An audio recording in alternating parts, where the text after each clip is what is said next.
आप लोग कैसे होंगे? उम्मीद है कि आप लोग अच्छे होंगे। परमेश्वर ने आप लोगों को संभाल के रखा होगा। और आज परमेश्वर ने कुछ वचन दिया है, वो वचन हम लोग देखेंगे कि आज लोग परमेश्वर को कैसे भूल जाते हैं। आज लोग प्रभु यीशु मसीह को कैसे भूल जाते हैं। भूलने के बाद, परमेश्वर को भूलने के बाद उसके साथ में क्या क्या नुकसान होता है, उस चीज़ के बारे में हम लोग कुछ वचन को देखेंगे और हम लोग आगे के वचन को जाएंगे।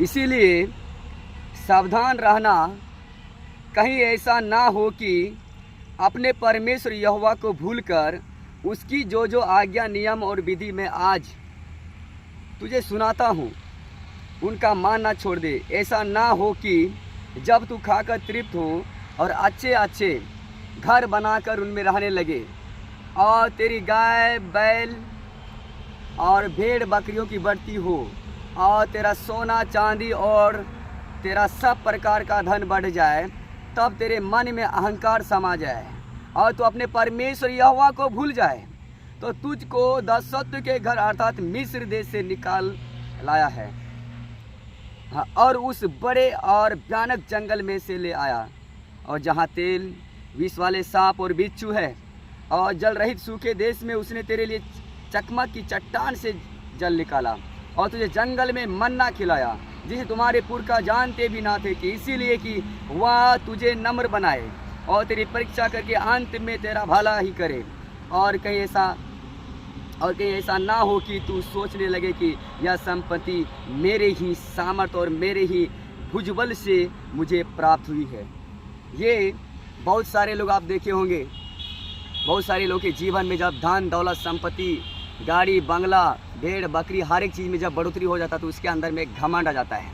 वही परमेश्वर ने बता रहा है, आज यदि बहुत सारे लोग परमेश्वर में जब आते हैं, परमेश्वर में आने के बाद उसके जीवन में बहुत बड़ी परिवर्तन परमेश्वर जब करता है, जैसे कार, मोटरसाइकिल, खेत, बंगला, भेड़ बकरी, ये सब चीज़ों में यदि परमेश्वर ने बढ़ोतरी करता है, यदि बढ़ोतरी करने के बाद उनके जीवन में यदि घमंड हो जाता है, घमंड होने के बाद धीरे धीरे वो प्रार्थना में कम कर देता है, प्रार्थना में जैसे जैसे कम करता है तो परमेश्वर को भूलते चल जाता है।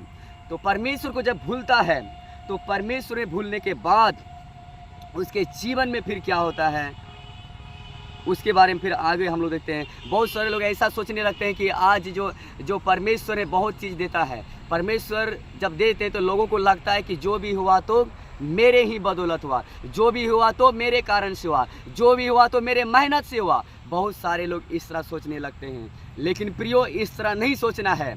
जो परमेश्वर ने आज हम लोग को देते हैं, तो हम लोग को परमेश्वर ने जब उन्नति की ओर लेके जाता है, बरकत की ओर लेके जाता है, तो हम लोग को कभी भी घमंड नहीं करना चाहिए, हम लोग को कभी भी अहंकार नहीं करना चाहिए, हम लोग को कभी भी घमंड नहीं करना चाहिए कि आज जो भी है तो मेरे सामर्थ्य से हुआ। इस तरह नहीं सोचना चाहिए प्रियो, क्योंकि आज जो भी है परमेश्वर ने देता है।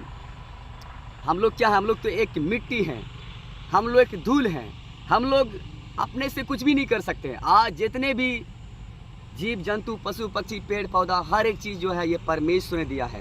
तो आज लोगों के जीवन में बहुत जब बरकतें आने लगती, जब परमेश्वर देने लगता है तो लोग अहंकार में भर जाते हैं, घमंड हो जाते हैं। प्रियो, घमंड कभी भी नहीं करना और अहंकार में कभी भी नहीं आना, क्योंकि आज जो भी हम लोगों के पास है, यदि आपके पास या मेरे पास या अन्य भाई बहन किसी के पास भी जो भी है, वो सारा चीज़ परमेश्वर ने दिया है।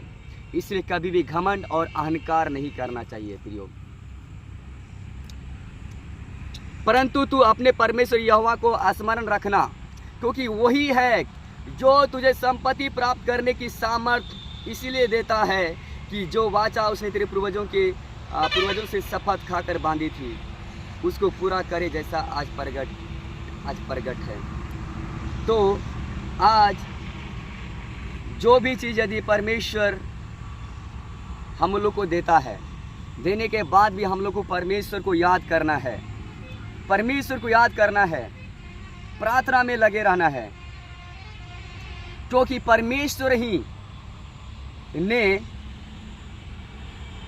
परमेश्वर ने संपत्ति प्राप्त करने की सामर्थ्य परमेश्वर ही ने देता है। क्योंकि इसीलिए देता है जो वाचा उसने तेरे पूर्वजों से शपथ खाकर बांधी थी उसको पूरा करे, जैसा आज प्रगट है। यदि तू अपने परमेश्वर यहोवा को भूलकर दूसरे देवताओं के पीछे हो लेगा और उनकी उपासना और उनको दंडवत करेगा, तो मैं आज तुझको चिता देता हूँ कि तुम निस्संदेह नष्ट हो जाओगे। जिन जातियों को यहोवा तुम्हारे सम्मुख से नष्ट करने पर है, उन्हीं के समान तुम भी अपने परमेश्वर यहोवा का वचन न मानने के कारण नष्ट हो जाओगे। आज बहुत सारे लोग जो है धन दौलत संपत्ति जब हो जाते हैं तो वचन से भटक जाते हैं, लेकिन परमेश्वर कहता है यदि आप वचन से भटक जाएंगे, दूसरे देवी देवियों का दंडवत करेंगे, तो निस्संदेह है कि वो नष्ट किए जाएंगे, वो नष्ट किए जाएंगे। आज जो भी लोग परमेश्वर से धन दौलत प्राप्त करने के बाद परमेश्वर के रास्ते से अलग हो जाते हैं और देवताओं को दंडवत करने लगते हैं, तो एक समय आएगा कि वो ऑटोमेटिक अपने आप वो व्यक्ति नष्ट हो जाएगा, उनको पता ही नहीं चलेगा। इसलिए प्रियो, हम लोग को आज जो भी परमेश्वर ने दे रहा है तो परमेश्वर के साथ बने रहना है और कभी भी परमेश्वर से नहीं भटकना है। हम लोग को पीछे नहीं मुड़ना है, लेकिन आज जो भी है परमेश्वर के बदौलत से है, आज जो भी है परमेश्वर की सामर्थ्य से है। यदि आज हम लोग के जीवन में परमेश्वर नहीं रहेगा तो हम लोग कुछ भी नहीं है प्रियो। इसलिए कभी भी हम लोग के जीवन में जो भी बदलाव कर रहा है परमेश्वर ने, उस बदलाव को देखते हुए परमेश्वर में बने रहना है और परमेश्वर को याद करना है और परमेश्वर से रात दिन हम लोग बाँट जोना है और परमेश्वर के साथ में ही जीना और मरना है प्रियो। इस तरह हम लोगों को वचन में टिके रहना है। यही आज का वचन था। आप सभी को जय मसीह।